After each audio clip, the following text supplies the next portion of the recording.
போன வீடியோவில் வந்து நம்ம 5 ரூபீஸ்க்கு தான் போட்டிருப்போம். இப்போ 30 ரூபா நம்ம கையில் கிடச்சிருக்கு. ஏன்னு வந்து பார்த்திங்கன்னா வீட்டில் வந்து நபாட்டி வாங்கிட்டு வர சொன்னாங்க. அதனால் சொல்லிட்டு நான் நபாட்டி வாங்க போகிறேன்.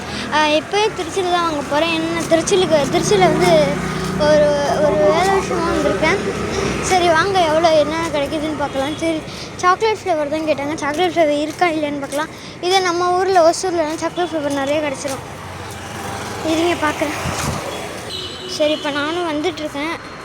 அந்த அங்கே முன்னாடி தெரியுது. சரி ஓகே நம்ம கடைக்கு வந்தாச்சு. இங்கே இருக்குமே இல்லைன்னு தெரில. அக்கா சாக்லேட் ஃப்ளேவர் நபாட்டி இருக்கா? இல்லையா? சரி ஓகே இந்த கடையில் இல்லையா? சரி பக்கத்து கடைக்கு போய்க்கலாம். சரி வாங்க இந்த கடையில் கிடைக்கும். அண்ணா சாக்லேட் ஃப்ளேவர் நபாட்டி இருக்கா? 3 தாங்க. இந்த கடையில் இருக்கான்.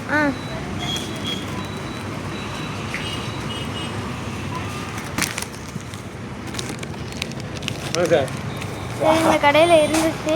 நம்ம லக்கு இந்த கடையில் இருந்தது. சரி கைஸ் இதோட இந்த வீடியோ முடியுது. நெக்ஸ்ட் என்ன வாங்கலாம்னு சொல்லி கமெண்ட் பண்ணுங்கள். ஓகேவா? Bye guys.